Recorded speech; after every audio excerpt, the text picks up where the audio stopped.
Ibu dan saudara-saudara jemaat yang dikasihi dan mengasihi Tuhan Yesus Kristus, marilah bersama-sama sebelum kita menghayati pewartaan sabda dalam Minggu Palmarum ini, kita memohon pertolongan Tuhan melalui doa, agar nantinya Allah dalam Roh Kudus menolong kita, memampukan kita memahami kehendak-Nya dengan baik dan benar. Mari saya hantarkan.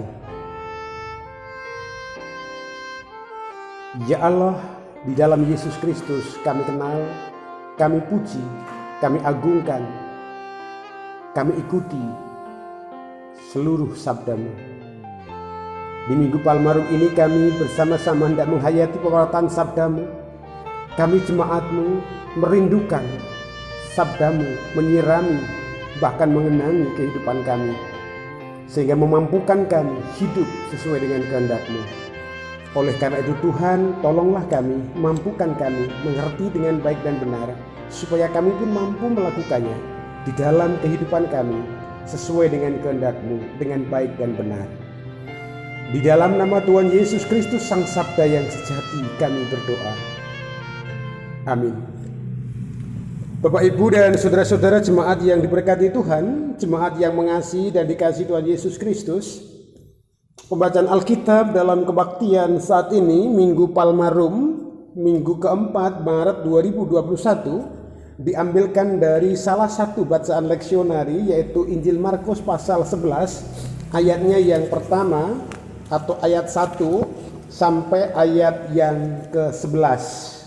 Markus pasal 11, ayat 1 sampai 11, yang demikian berita Alkitab.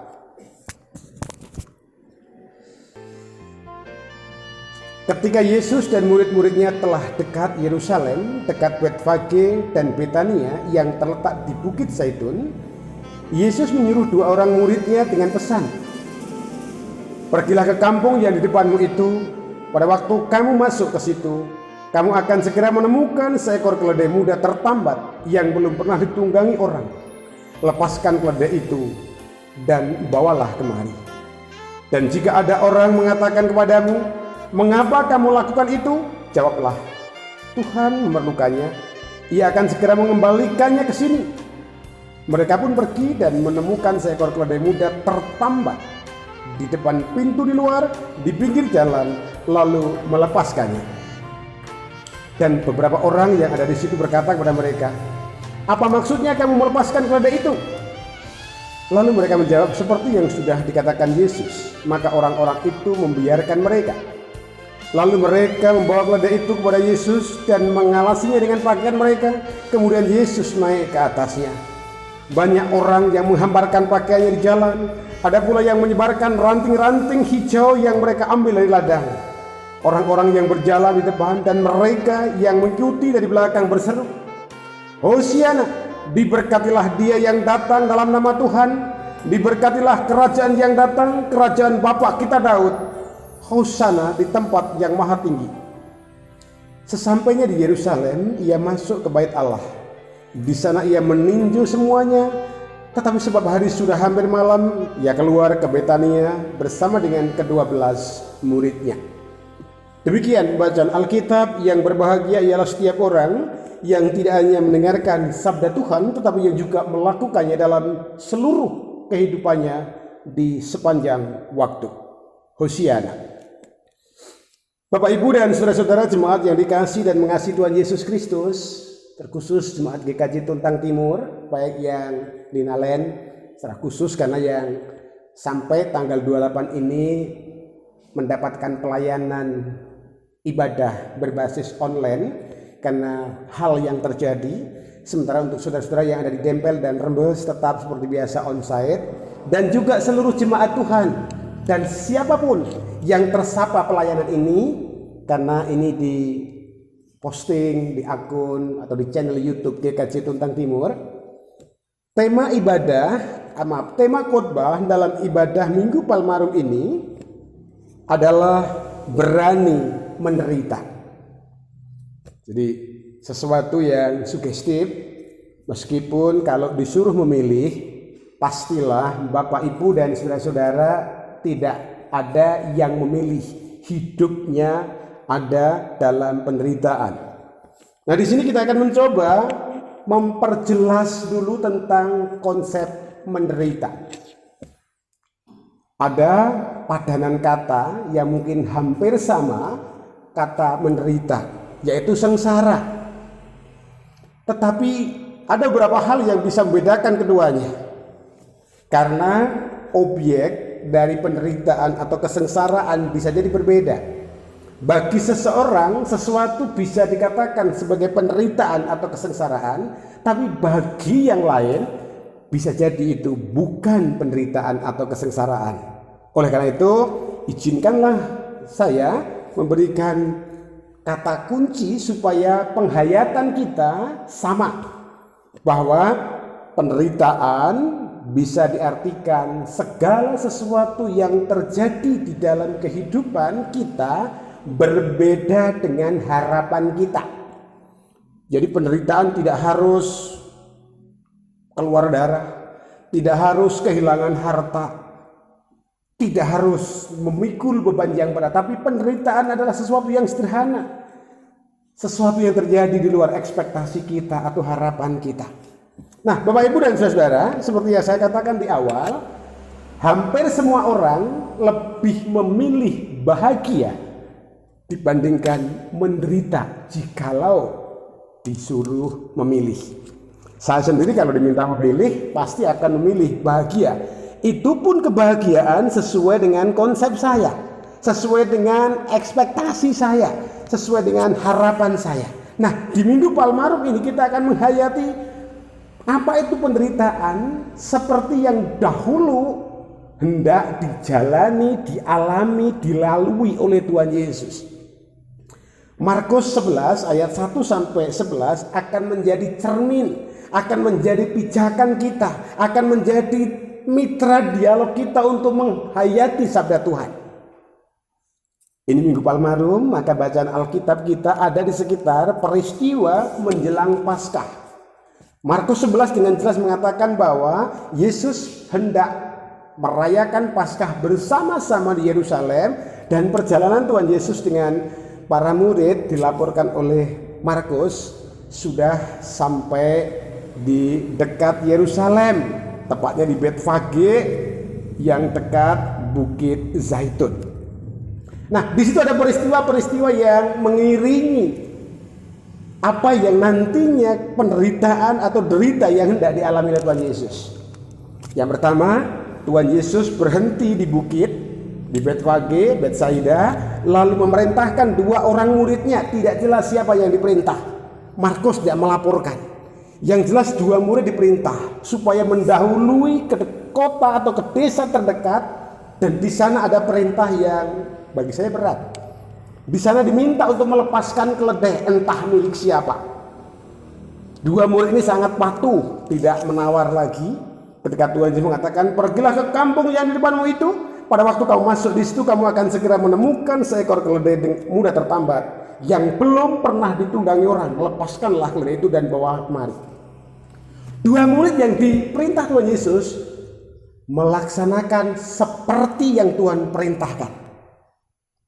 Bahkan juklaknya dengan jelas. Nanti kalau ada yang komen, ada yang komentar, ada yang protes, ada yang bertanya, ada yang komplain, katakan Tuhan memerlukan, Ia akan segera mengembalikannya. Jadi istilahnya Tuhan Yesus mau meminjam keledai yang masih muda, yang belum pernah dipakai oleh siapapun. Jadi keutamaan nomor satu, number one. Nah, singkat cerita, para murid yang diutus melakukan seperti yang dikatakan Tuhan Yesus. Jadi katakan Tuhan Yesus berjumpa dengan keledai di perbatasan kampung, lalu ketika melepaskan disapa orang, lalu mereka menjawab persis seperti yang Tuhan welingkan.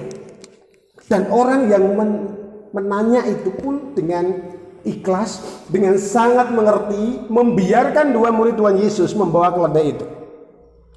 Lalu yang menarik, poin kedua adalah mereka pun pergi dan menemukan seekor keledai muda tertambat di depan pintu di luar, di pinggir jalan, lalu melepaskannya.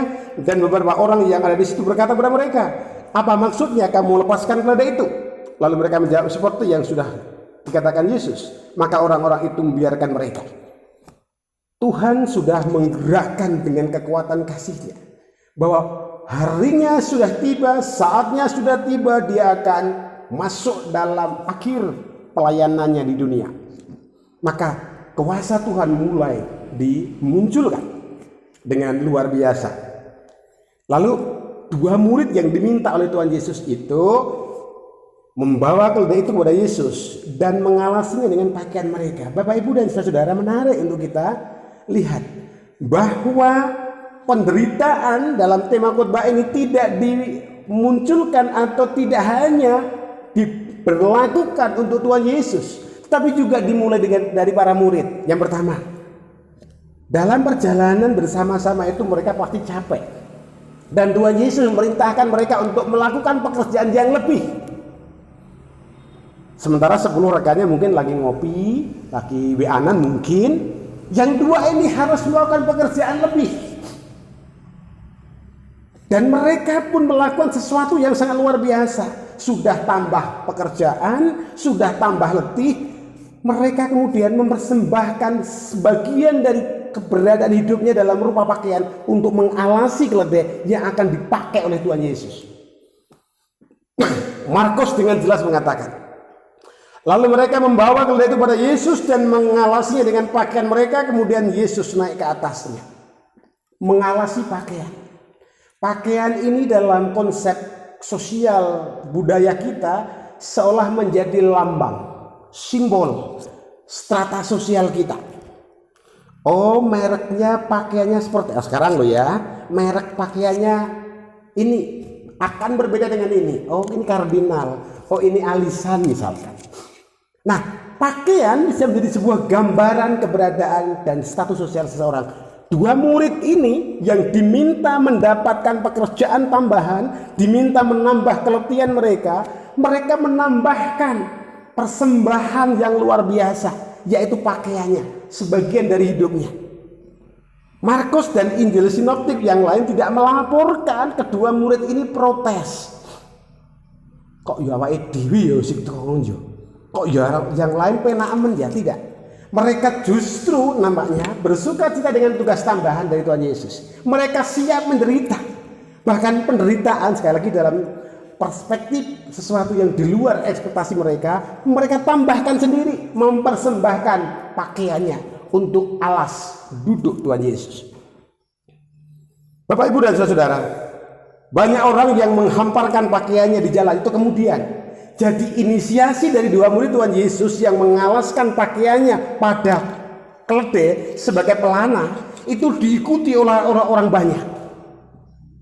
Mereka menghamparkan pakaiannya sebagai tanda kutip karpet merah kehadiran sang raja. Meskipun saya yakin di antara mereka banyak yang protes, ini Mesias kok naiknya keledai tidak kuda. Karena dalam perspektif budaya Yahudi pada waktu itu, orang naik kuda identik dengan siap untuk berperang.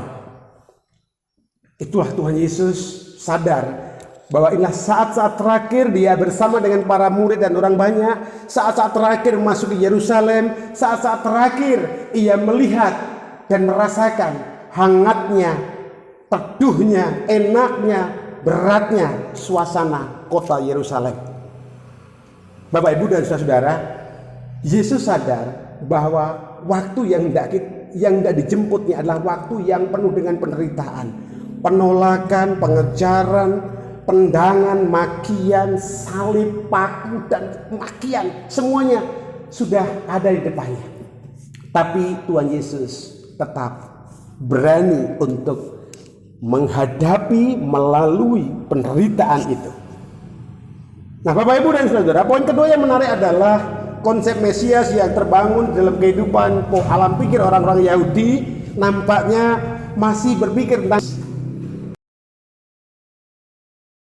sehingga mengharapkan Tuhan Yesus sebagai panglima perang yang akan memimpin bangsa itu mengusir tentara Romawi. Nah, Tuhan Yesus kemudian sesampainya di Yerusalem, Tuhan Yesus masuk ke bait Allah. Ini laporan yang bukan sekedar laporan. Kita bisa membayangkan waktu yang mendekati perpisahan lalu kemudian kita diberi waktu dengan saudara kita, dengan siapa yang tidak kita tinggalkan. Nah, Tuhan Yesus juga mengalami suasana seperti itu. Kesadaran ilahi Tuhan Yesus menuntun dirinya bahwa inilah saat-saat terakhir memasuki bait Allah, yang tempo waktu dia sucikan ketika dia marah ketika banyak orang memberlakukan bait Allah tidak sesuai dengan apa yang Tuhan kehendaki. Sesampainya di Yerusalem, ia masuk ke bait Allah. Di sana ia meninjau semuanya, tetapi sebab hari sudah hampir malam, ia keluar ke Betania bersama ke-12 muridnya. Bapak, Ibu, dan saudara-saudara, mari kita bayangkan perasaan Tuhan Yesus ketika naik keledai, disambut dengan daun-daun palma, disambut dengan teriakan hosana. Lalu bagaimana perasaan Tuhan Yesus memasuki bait Allah, yang mana sekali lagi itu adalah saat-saat terakhir. Tuhan Yesus sudah sangat paham apa yang akan terjadi pada dirinya di waktu-waktu terdekat. Mungkin Tuhan Yesus masuk di Yerusalem itu sekitar hari Rabu kalau nggak Kamis. Nampaknya Kamis, karena malamnya akan terjadi perjamuan terakhir. Lalu kemudian Tuhan Yesus mengajak para murid ke Getsemani seperti bacaan bahan hari pertama. Dan di situ kemudian Tuhan Yesus ditangkap sampai subuh. Lalu sepanjang hari sampai di bait Allah itu dalam kondisi yang berbeda. Siangnya memasuki bait Allah dengan perasaan yang masgul karena sadar akan sesuatu yang terjadi, akan derita yang akan dialami. Esoknya memasuki tempat yang sama dengan siksa dan derita. Ada penghajaran, ada caci maki yang luar biasa. Nah, Tuhan Yesus sangat menyadari semuanya itu, tetapi Tuhan Yesus memberikan teladan bahwa untuk membuktikan cinta yang sempurna, kasih yang sejati, penderitaan adalah satu-satunya jalan. Maka kalau dulu almarhum Bunda Teresa pernah mengatakan bahwa jikalau kamu mencintai dan kamu merasa terluka, janganlah kau takut engkau kehilangan cinta itu. Justru engkau sedang memiliki cinta itu. Penderitaan dihayati dan dimaknai Tuhan Yesus sebagai wujud cinta, wujud kasih yang sejati. Maka kasih yang sejati akan memampukan siapapun melewati tantangan kehidupan, melewati hambatan kehidupan, menerobos penderitaan yang menanti di depannya. Nah, Bapak, Ibu, dan saudara-saudara, keteladanan Tuhan Yesus itu bukan sekedar sebagai formalitas isi dari Minggu Palmarum, karena setiap tahun kita akan pasti menghayati Minggu Palmarum kalau yang aktif bergereja. Tetapi keteladanan Tuhan Yesus itu mendorong kita untuk meniti jalan yang pernah dilewati Tuhan Yesus. Tuhan Yesus menghendaki kita semua untuk meniti via dolorosannya. Penderitaan direndahkan, disepelekan, dianggap tidak ada, itu adalah sesuatu yang biasa dalam kehidupan kita. Dicibir, dicaci maki, apalagi kalau dirasani, itu kalau orang Jawa bilang segojangan setiap hari. Maka jangan takut. Cinta tanpa derita adalah omong kosong. Kasih tanpa derita omong kosong. Maka ketika Tuhan Yesus memberikan teladan bahwa apapun yang akan menimpanya demi kasih yang sempurna, derita itu harus dilalui. Bapak, Ibu, dan saudara, itulah keteladanan Tuhan. Sekarang tinggal kita. Akan seperti apa kita memaknai Minggu Palmarum? Akan seperti apa kita meneladani Tuhan Yesus? Akan seperti apa jalan hidup yang kita pilih? Bukan bergantung pada siapa-siapa, tapi kembali bergantung pada diri kita sendiri. Mboten gumantung kalian nopo kemawon ananging gumantung kalian pribadi kita piyambak-piyambak. Oleh karena itu, mari di Minggu Palmarum ini, sebelum nanti minggu pertama April kita memasuki Kamis Putih, Jumat Agung, Sabtu Sunyi, sampai Minggu Paskah, kita benar-benar masuk dalam situasi Kristus, situasi derita yang menjadikan cinta itu mewujud di dalam kehidupan di dunia ini. Semua kembali kepada kita. Kalau Tuhan Yesus sudah berani memberikan teladan melewati jalan derita, apakah kita akan menghindari jalan derita, menolak panggilan, menolak untuk diingatkan, menolak untuk sesuatu yang kurang di kita kemudian diungkapkan? Mari Bapak Ibu dan saudara-saudara, dimanapun Bapak Ibu dan saudara-saudara berada, menjadi pengikut Kristus atau menjadi orang Kristen bukan hanya sekedar status sosial, tapi bagaimana kita benar-benar menghayati dan menjalani dan menghayati kehidupan seperti Tuhan Yesus. Salah satunya berani menderita. Tanpa itu, kekristenan kita hanyalah status sosial, hanyalah lipstick saja, hanyalah sesuatu yang tidak ada maknanya, sesuatu yang hambar. Maka mari kita memaknai derita, jikalau itu karena tugas panggilan pelayanan, menjadi kesukacitaan kita. Artinya, ketika kita mendapatkan tanda kutip penderitaan dalam hidup kita, kita ingat, oh Tuhan Yesus sudah lebih dahulu memberikan teladan berani menderita. Selamat menghayati Minggu Palmarum. Tuhan memberkati. Amin. Kita akan masuk dalam saat teduh, kemudian kita akan melanjutkannya dengan berdoa.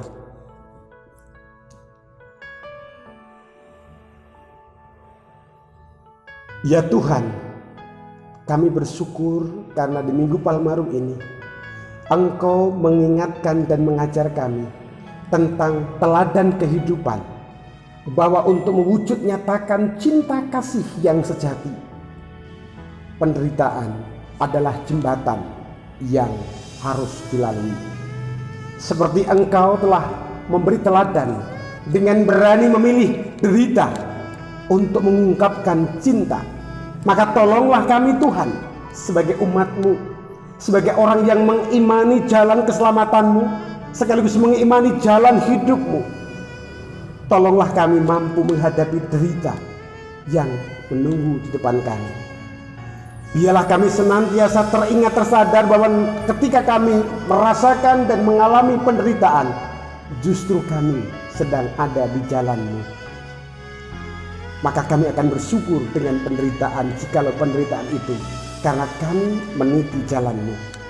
Tolonglah kami untuk mampu meniti jalan derita-Mu via dolorosa-Mu sampai Engkau menyambut kami di kerajaan. Dalam Yesus Kristus kami berdoa. Amin.